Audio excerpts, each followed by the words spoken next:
It will be a bloodless revolution carried out through the political process, but it will be a real revolution producing top-to-bottom change.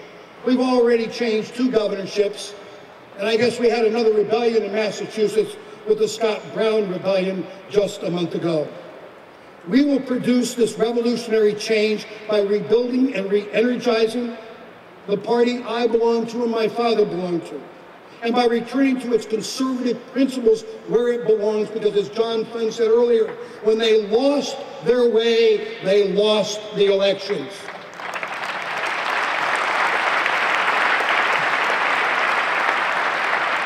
My father set the example for each and every one of us. He showed us how to restore a political party that had fallen into disrepair and disarray. He showed us how to build a vital and effective party, a successful political campaign, an effective administration. He showed us how to turn a grassroots political movement into 8 years of transformational leadership on the world stage. In short, my father, Ronald Reagan, showed us how to change the world, and change the world he did.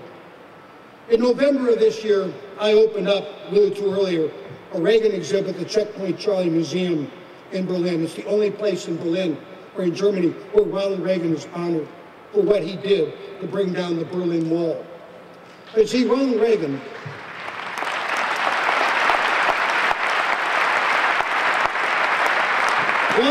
didn't listen to the pundits, he didn't listen to the pollsters, he listened to his heart. You see, what he believed was in his DNA. It was there from the very, very beginning. He knew what the right thing was to do. And he did the right thing over there. Standing in front of the Brandenburg Gate on June 12th of 1987, when most of his administration did not want him to say the words that he would echo, he did echo those words because it was the right thing to do when he said to Mr. Gorbachev, "Come here, tear down this wall." And that wall would come down 2 years later.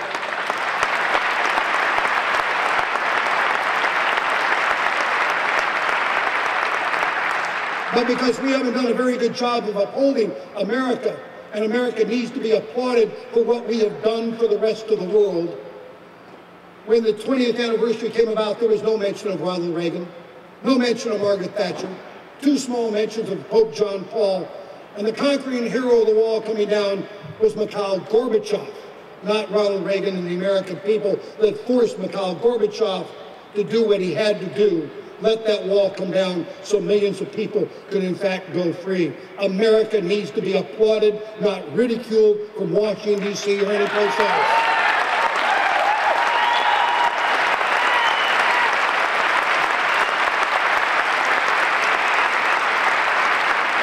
Ronald Reagan loved America. He always loved America. And he loved what America meant to the world. America cannot afford, the world cannot afford for America to become like everybody else, because if we become like everybody else, where will Canada go for health care? Where will the rest of the world come for help? They'll have no place to go because America will no longer be that shining city on a hill that Ronald Reagan spoke about so eloquently for so long in his career. Standing by his side, whether it was when he was running for governor, or he was running for president, or whether he was president of the United States, there were some principles that I've really seen in my father. And what he was able to do and why he was able to do things. And so much of those things I see in this group today and other groups throughout this country. And what are the 3 principles? 1, avoid single-issue politics.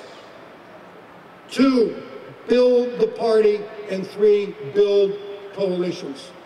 If Ronald Reagan had not or had gotten involved with single-issue politics, he wouldn't have been able to build the coalitions.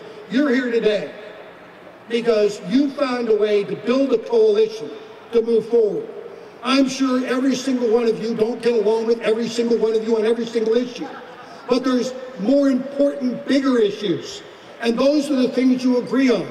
And that's where we need to come together, because that's the way we're ultimately going to change the world. And Ronald Reagan understood that. That's why he was able to work with Margaret Thatcher, Pope John Paul, Lech Walesa, Václav Havel, and ultimately Mikhail Gorbachev during the 1980s and during his presidency, because he didn't get caught up in the little stuff, the minutia. He understood the big stuff and what he truly wanted to do. Lower taxes, less government, strong defense, and end the damn Cold War. And he did them all.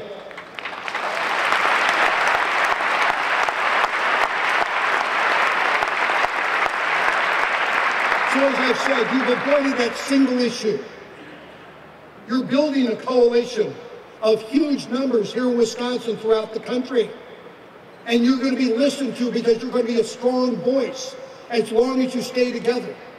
And by doing the first one and the third one, you will ultimately build the second one, build the party that ultimately is going to take back Washington, D.C. and do it right this time. And let me tell you something. When you do all three, and you do them in the Reagan way, in November of this year, and November of 2012, and the Novembers, they're going to come and go in history. When you do it the Reagan way, you will win one not only for yourselves, but you're going to win another one for the Gipper. Thank you very much. Thank you.